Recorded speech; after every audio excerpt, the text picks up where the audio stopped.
Hello, and welcome to day one of seeing if I can grow out this mustache. I don't know if you can see it, but yeah, there's a mustache there. I shaved everything except the mustache. It's another year, another IPL season, and another day for me to project my thoughts onto the world. And here we are back on IPL team tierings, where we're going to be figuring out where each team ranks every week this year. So let me pull up my. Can I pull it up? Okay, it's right here.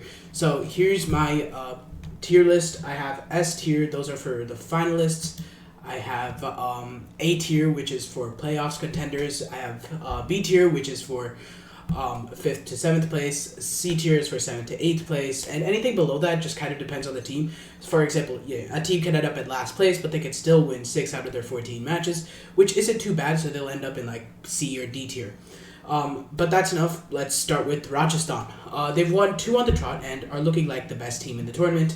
And yes, I was definitely wrong about them. I think I clowned them so much before the league started, but they actually end up looking pretty solid. Again, I don't think my judgment is that wrong though.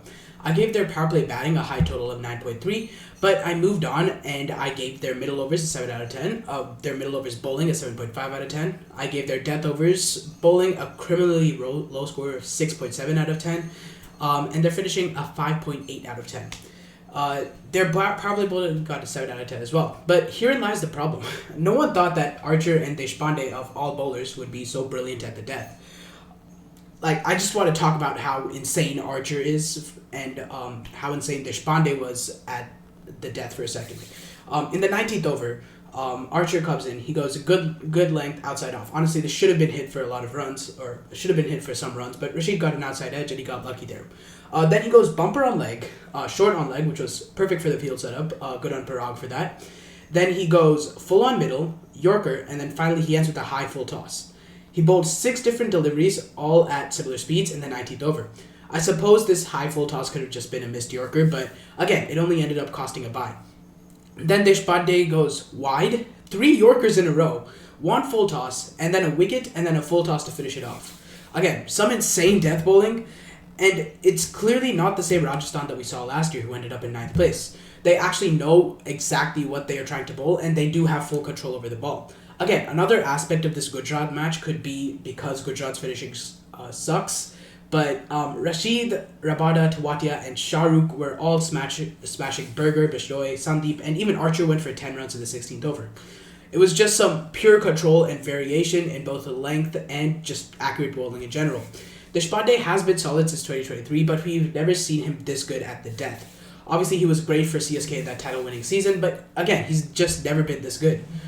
He usually loses control over his length a lot, but this time it was just amazing bowling. So yes, I did underrate their death bowling heavily. Their finishing though, I don't think I can accept my mistake on that count. They should have scored far more than 44 runs in the last 4 overs against Gujarat, considering the fact that they were 166 for 4 after the 16th.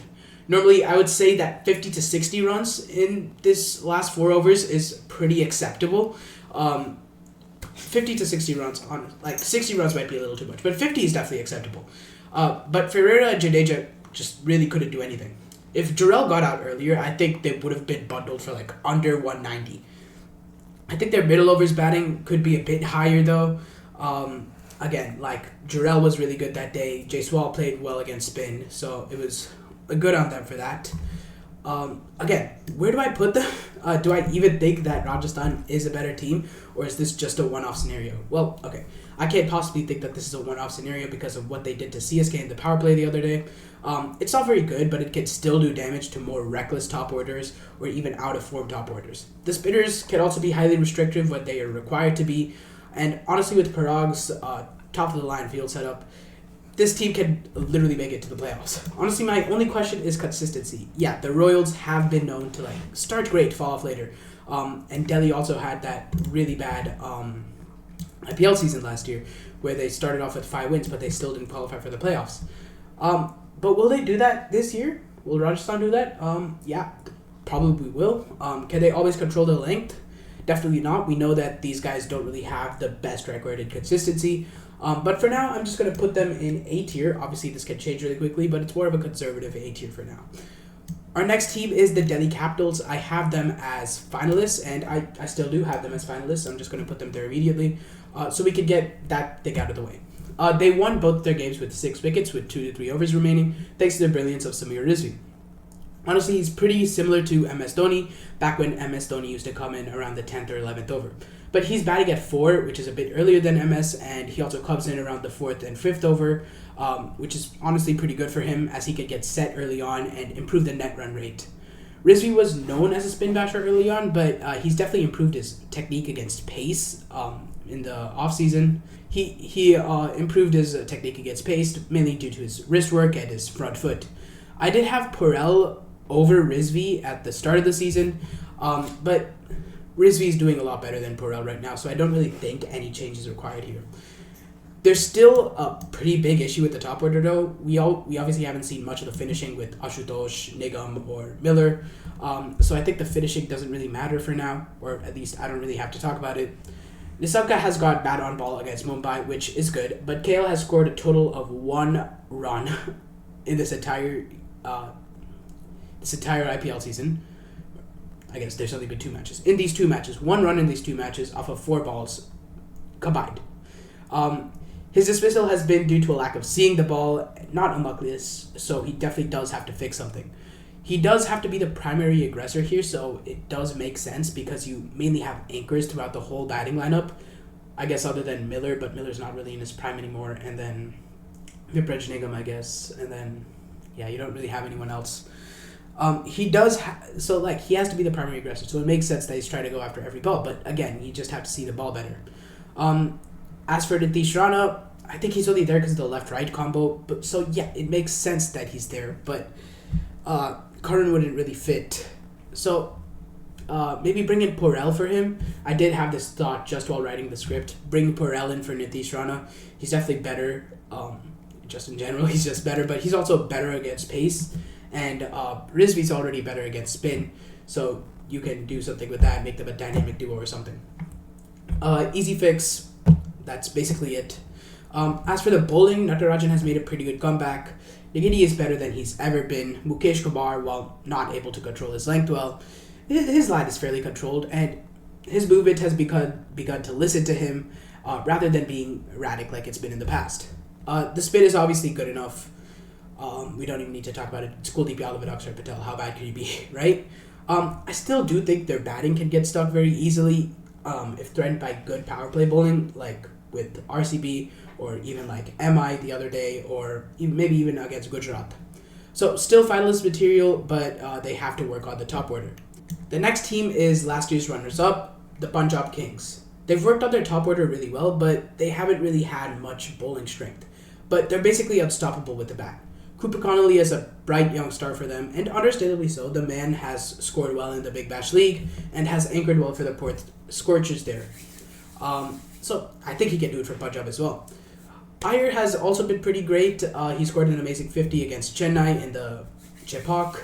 Arya and Prabhsimran could be better, but then again, still good enough for me. Shashank is still in touch as seen with the CSK match, so not much to worry about with the bat. With the ball, I guess they're okay. Vaishak Vijay Kumar has been pretty good. He's had great variation with slower balls and has had good control over his line. Chahal has also been amazing. He was great against CSK with his bowling. He was pretty accurate.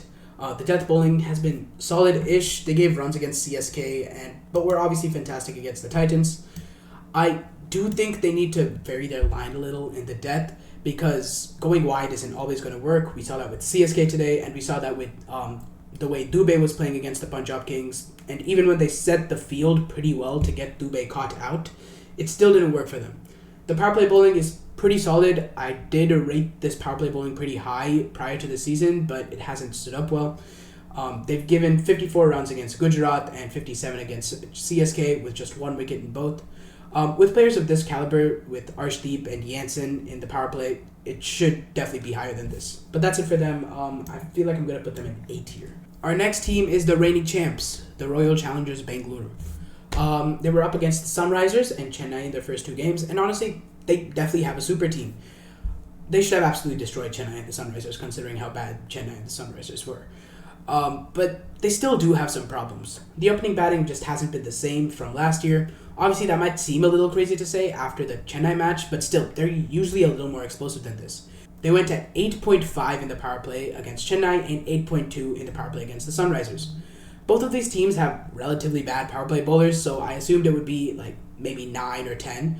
For the CSK match, honestly, it's fair because they were batting first and the pitch did offer a lot to the bowlers early on, but still, I still expected a way higher run rate. Salt hasn't been as explosive, but Kohli has been fine and normal. Everything else is fine batting-wise.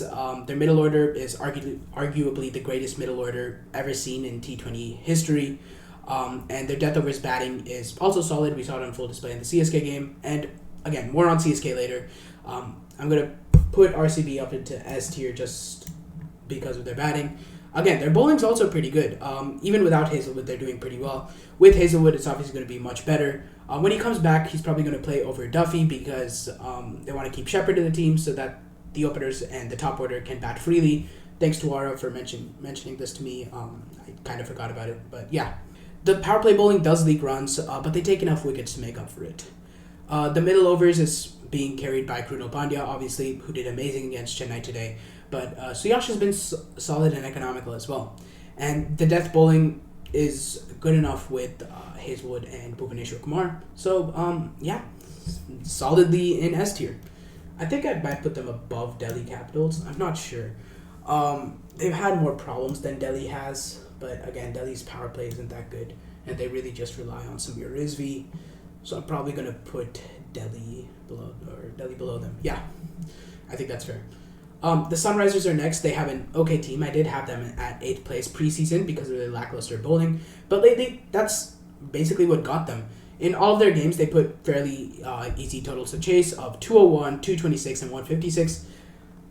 Yes, these are easy totals to chase now. Yes, it's complicated. Yes, I don't want to talk about it today. Yeah, I just don't want to talk about it. Like I could very much talk about it, but this video would be like an hour long if I wanted to talk about it. And I don't want to edit an hour-long video, and I want to wake up early tomorrow, and it's already pretty late. These all should have been fairly easy to chase. Again, with the score I gave them bowling lineup, like it should have been really, really easy to chase. But all of their most of their bowlers stood up in the last couple of games, particularly Harsh Dubey, Jaydev Unadkat, and Ishan Malinga. Honestly, I really like the way Harsh Dubey has been bowling in the past like year or so. Really similar to Ashwin, he just outfoxes the batter rather than tries to choke them out with spin. Really good player. I really like him. I hope he does well. I hope he plays for India, actually. He probably should have played for India after that IPL season before, but yeah. Unadikat has been bowling on a solid line with some variation. Malinga has also followed up with the same thing. So overall, bowling isn't too bad. In the Lucknow game, Dubey, Shivam Kumar, and Malinga were constantly choking the team out with solid variations. And again, the fielding has also been pretty good. So nothing really wrong with their fielding side or bowling side. The batting hasn't shown the same kind of rhythm, though. Travis Sheikh was only good against KKR, where they primarily targeted short and wide deliveries, to gain momentum, to take on the bowlers. And because of this, Sunrisers haven't really put up that many high totals. Ishan Kishan was great against RCB with his 80. Klaasen and Nitish Kumar Reddy were great against both KKR and LSG, with Klaasen scoring 250s in a row and Nitish Kumar Reddy playing at a pretty solid strike rate of 150 in both of those games. Klaasen doesn't really need to up that scoring rate, though. Nitish Kumar Reddy's basically an anchor at this point, and he's batting faster than you. So, yeah, this is not like the kind of Klaasen that we've seen in the past, 5 or 6 years. The top order just needs to gain consistency, and honestly, just understand, people set up traps for them. They did do this in the match against KKR, but they failed to consider it in the Lucknow and RCB match. The thing is, Sunrisers clearly have some successes and positives that they can go for, but is this enough to get them into A or B tier? I honestly think that it's not enough to get them up there, but I'm still going to put them into B tier. They are at 5th place right now. Their performance has been kind of bad. They've lost the match while being somewhat ahead in the Lucknow game. And no one is really consistent other than Harsh Dubey, Ishan Malinga, Heinrich Klaasen, or Nitish Kumar Reddy. Klaasen should also be batting a lot higher up. I don't get why they sent Livingston above Klaasen. I get you're trying to save your best batter, but sometimes you need to send your best batter out before, like, you can't have someone batting at a strike rate of 70 while still playing 20 deliveries. India experienced that firsthand in the 2014 T20 World Cup semifinal, or final, not semifinal. Whatever. Again, you can't have someone batting that long with a strike rate of 70. No one is really consistent. Again, Klaassen should be batting a lot higher up. And he should also be staying in and accelerating instead of losing focus towards the end of his innings. He did that in the Lucknow match today. They missed out on some juicy runs that they could have got, that probably could have gone 20, 30 extra more runs if he was there. Maybe even 40 extra runs if he was there. Again, I'd say they fit into B tier, but obviously this can change very quickly. So still bottom of B tier, but they're still in B tier. I've said B tier so much, man. The Mumbai Indians are next, and they've been pretty good for the last two games. I ranked their primary concerns as spin bowling and death overs batting for this season. Preseason I did this. With both of them getting a 6.8 and 6.7 respectively. And again, yeah, that's where their weak spot has been. In the last 5 overs against Delhi, they scored at a run rate of just 9, where they easily had the capabilities to score at a run rate of 11 at the death. They had 2 set batters at the crease, being Namandir and Surya, but they got out before they could finish properly. The only reason it even is 9 is because Corbin Bosch hit like 2 fours in the last 2 deliveries in the final over as well, and really Mukesh Kumar, I don't think he cared that much about those 2 because they were kind of just like, I don't want to say lucky shots. There was an amount of skill in there, but you get what I'm saying. Even in the Kolkata game, they scored slowly at the death, with only 31 runs coming off of overs 17 to 20, which might seem like a lot, but think about it. They were like, KKR's bowling is terrible. More on them later, but KKR's bowling is terrible. Obviously, this is fine because they were already in a winning position against KKR, thanks to Rohit and Rickleton, but it still is a concern. I also do feel like the power play batting is a bit better than what I originally put it at. I put it at an 8.1 out of 10, but they did do like terribly against the Capitals, with them being 41 for 2 after 6 in that period, that's actually kind of crazy. But I think that's like run rate below 7. I think only CSK has had a lower run rate in the power play this season against Punjab, and even then they went on to score 170-ish. They scored 170. No, they scored 210. They scored above 200. Rickleton is a pretty good player of spin, while Rohit is a solid player of space, so they do make a pretty good opening combination, but they still do have to play the power play a bit more sensibly and a bit more quickly than what they are doing right now. The middle overs batting is fine. Surya's been guiding it well. The luck needs to get better against slower balls, though, both against pace and spin. Their bowling seems pretty okay to me, other than the spin bowling, obviously. In the KKR game, the spin bowling got bashed for 67 runs in 5 overs, while in the Delhi Capitals game, they got hit for 42 runs in 5 overs with a wicket from Mitchell Sander, who didn't play the KKR game. So they do have an okay-ish spin core with Sander back, but again, their pace got absolutely ripped apart by Rizvi, barring Bumrah, obviously. But yeah, their pace also did get ripped apart in the KKR game, with them bowling 15 overs, taking 4 wickets, 3 from the brilliancy of Shardul and the fielding, but going for 178 runs. So yeah, they haven't been perfectly economical. Deepak Chahar was really good against Delhi, though. Delhi did have a slower pitch, so it makes sense as to why Delhi looks better for the Mumbai bowlers. But Chahar also did only go for 7 in his first 2, and did get Rizvi beaten a couple of times. So overall, the quicks are a little more expensive, barring the rare case of Jasprit Bumrah, but they are capable of taking up early wickets. So where do they rank? I think solid A tier for the Mumbai Indians is fair.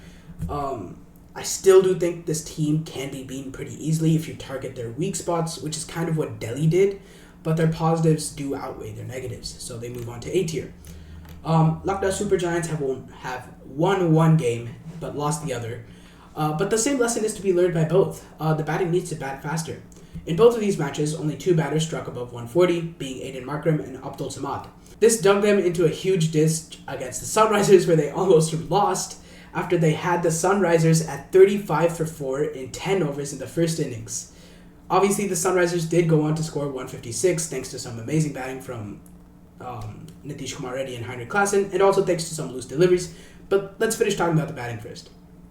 The team did use the power play fairly well, but slowed down after Markram's wicket, as they went from 67 for 1 in the first 8 overs to 114 for 4 in 15 overs.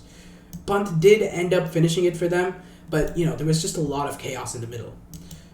Batting just has to learn to take on bowlers and to put pressure back on the bowlers.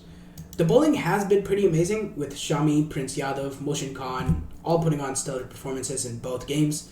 The spin does have to work on providing crucial breakthroughs and putting pressure on the batters. I feel like the problem with this team is that they just lack a definitive identity and are just average at everything. If they could make their batting put on a big score or their bowling put on an amazing performance like they did today, and just do it again, like they all be consistent, they could be pretty good. They can make it to playoffs, but overall, I still think they're pretty average at everything. So C tier for now. I did have Gujarat as one of my 4th place contenders, and yeah, it makes sense. They have a pretty solid pace attack that did them well last year. A nice spin lineup with a couple of part-timers in there as well, like Glenn Phillips, Rahul Tewatia, also another part-timer, and a really, really good top order who scored heaps of runs last year. And they have Joss Butler, who has been seeing the ball well, and who's just been seeing the ball well throughout his whole career. Maybe a bit out of form right now, but would be eager to come back. You have Sai Sudarshan, who's just a great player in general, and you have Shubman Gill, who is eager to make a mark so that he can get his place in the T20 international squad. So yeah, they have a really good team. Again, the main concern for Gujarat is their middle order, and I had them hitting 8s on everything except for fielding, finishing, and death bowling, which is kind of annoying, right? The death overs are inarguably the most valuable overs in a T20 game, and here they are scoring low on that. The death overs is kind of why they lost both games. They originally had 128 up against Punjab in the first 15 and could only muster a measly 34 runs to get to 164 in 20. Well, that might seem like a consistent run rate. The thing about T20 cricket is that you are supposed to accelerate at the death. Score at a run rate of, at least 10 is fair if you're already scoring at 8. They should have easily gone to 170, 180-ish, with luck, even 190. And that would have helped them defend against Punjab because they ended up taking their bowling to the final over, even while defending 163. Same thing against Rajasthan. Sai got them off to a great start, with them reaching 150 in the 15th over, which would translate to an easy win while chasing 211. Well, easy is overstating it, but it should have been pretty easy. In the last 7, they needed 78 runs, which, with a finisher on the other end, and a set Joss Butler striking at 200 at the crease, it should be pretty easy.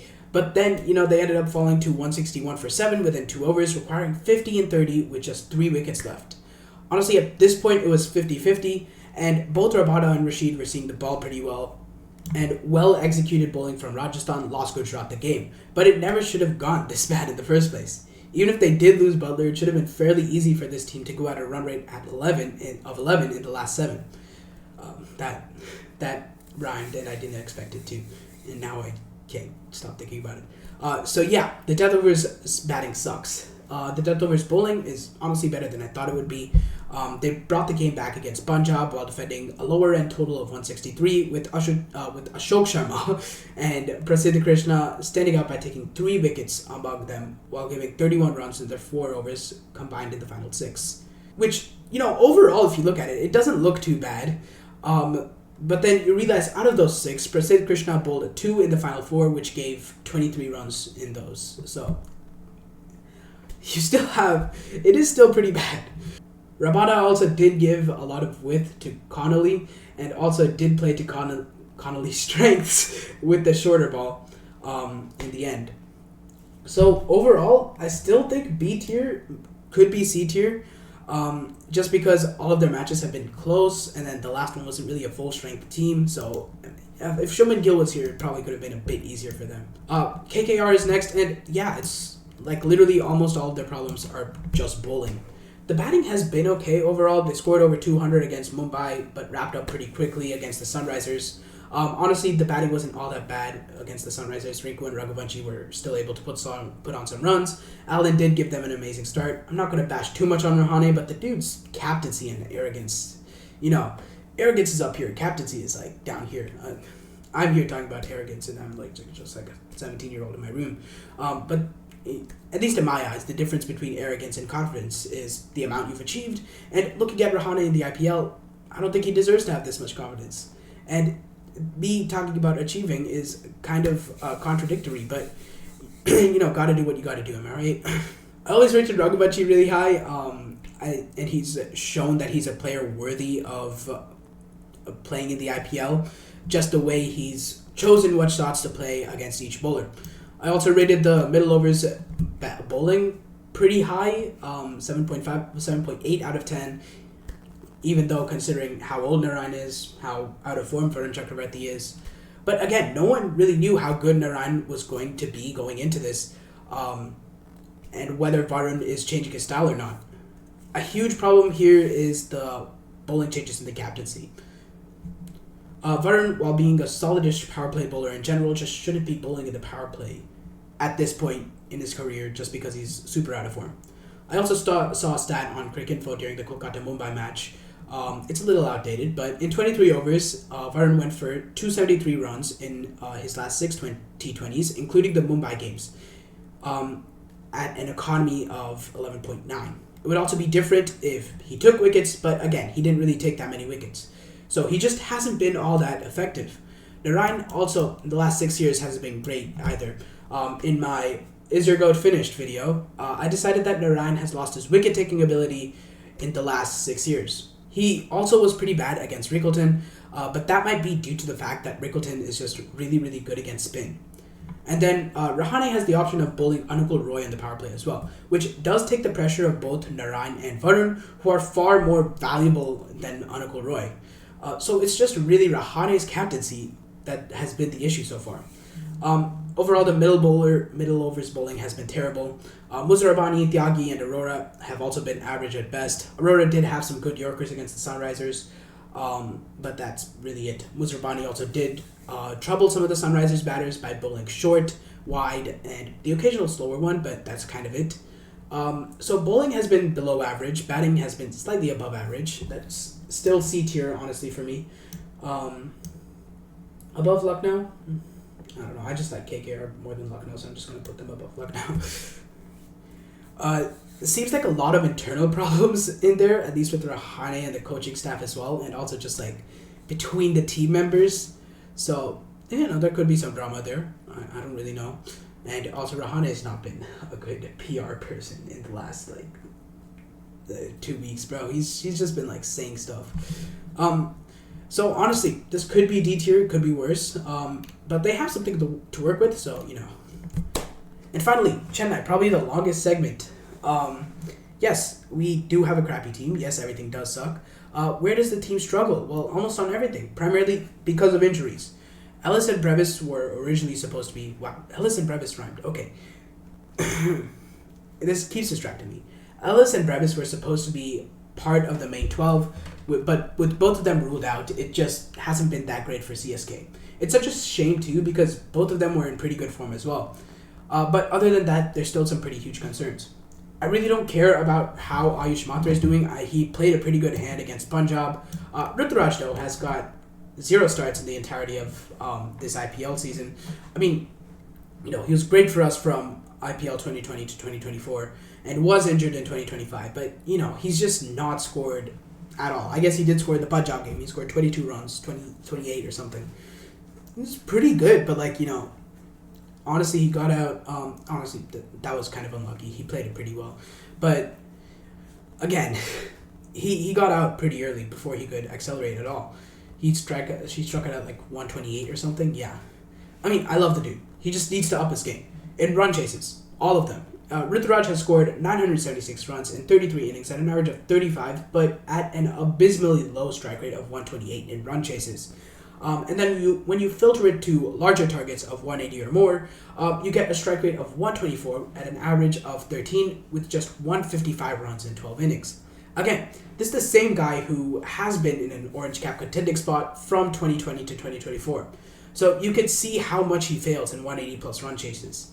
Not only that, his captaincy hasn't been that great. CSK's been bowling full wide deliveries at the death from around the wicket, and they haven't changed it at all. It makes sense if you bowl like 2 or maybe even 3 deliveries, which, still pushing it. Like if you bowl 2 or 3 of the same deliveries in an over, that makes sense. Still pushing it, but it makes sense. But then when you try to make every single delivery the exact same, then it just doesn't work. It's kind of like that Wahab Riaz to Steve Smith in 2016. Oh my gosh, that was a brain fade, and I believe that one of CSK's bowler, maybe even probably Anshul Kamboj, would do that.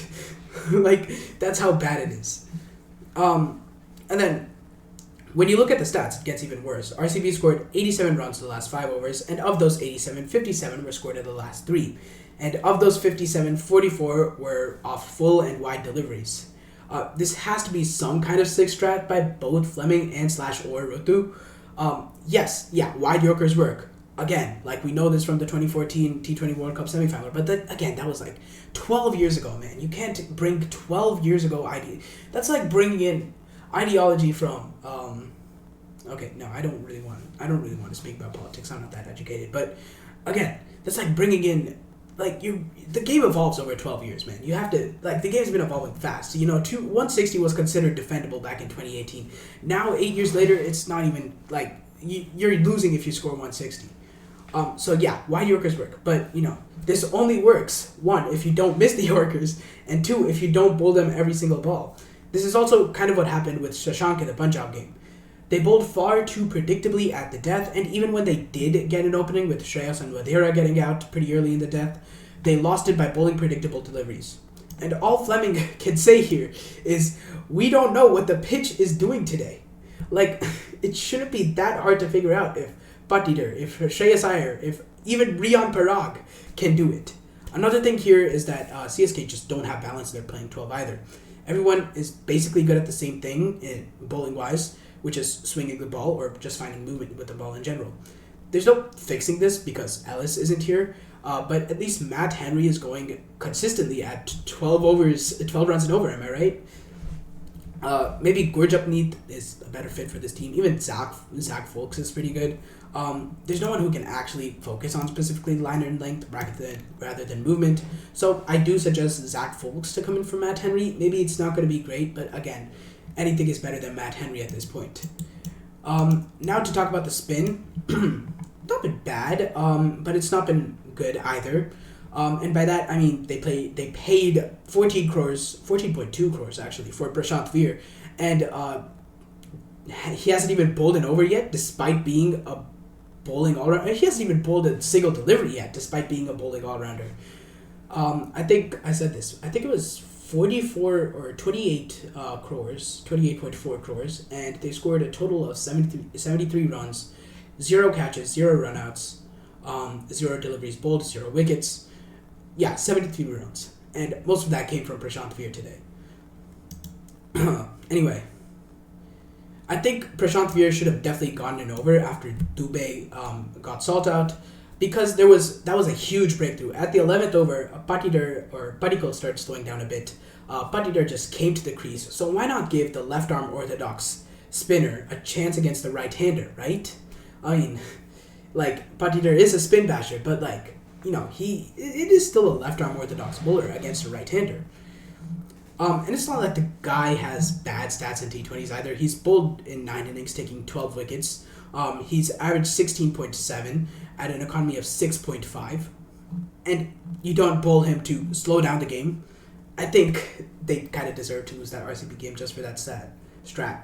Also, what happened to spinning the ball? Does that just not happen anymore in any team? I think, okay, it does happen in some teams. But for CSK, it doesn't happen at all. Because when Noor was bowling, he was just bowling like a fast bowler. Very few deliveries actually spun into the batters. I do think if Noor just stuck to his principles and bowled more loopy and spinning deliveries, he probably could have even gotten a wicket, or he could have at least restricted them a bit. Moving on from the bowling, middle order has done okay. 28.4 crores for 78 runs, no wickets. Okay, 78 runs. No overs, no catches. It isn't too bad, right? Safraz has been especially good for us.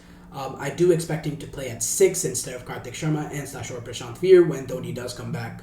Dubey has been okay. I'm not going to blame him too much. Vieira also played a solid hand today, and Overton was useful for embarrassment purposes against the Royals and against RCB today. Batting solid. I don't really care for it. I think top order just needs to perform a bit better. I do have a lot of changes for the playing 11 though, so let's go over it now.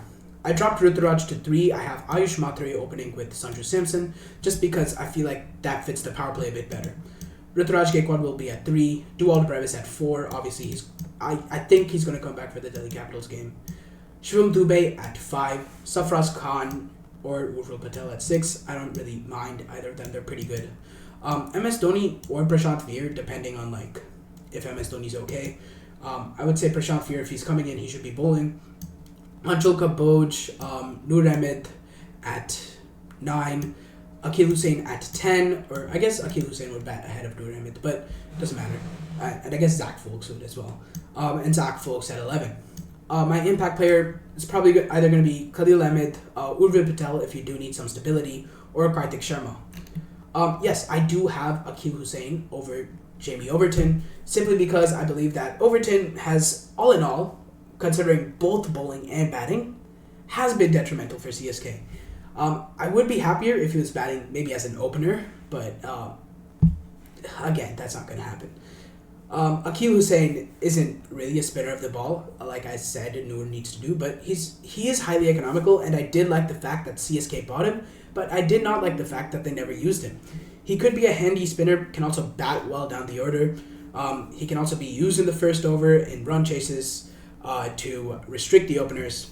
I've already spoken about Folks, but Kambuj should be utilized differently as well. It's still not a great team, but it could save them from 10th place. At this point, I'm just trying to take them away from 10th place. The mega auction is in December 2027, so, just go there. Maybe don't release everyone in the next auction, but, just go to December 2027, man. For now, D tier definitely could go down to F tier. I think most of the season last year, I put them in F tier. I think I put RCB in A tier for most of the season, and I put Delhi in S tier for a lot of the season, and I put Mumbai in A tier as well, A or B tier, and then I think I put the Titans in B tier as well, but they qualified. So yeah, who knows? Again, I should be saying this a lot more, but Digvish Rathy could score 100 in the final, and I wouldn't be surprised because none of my predictions come true, man. And that's it. Comment your thoughts. I'll see you later. Bye.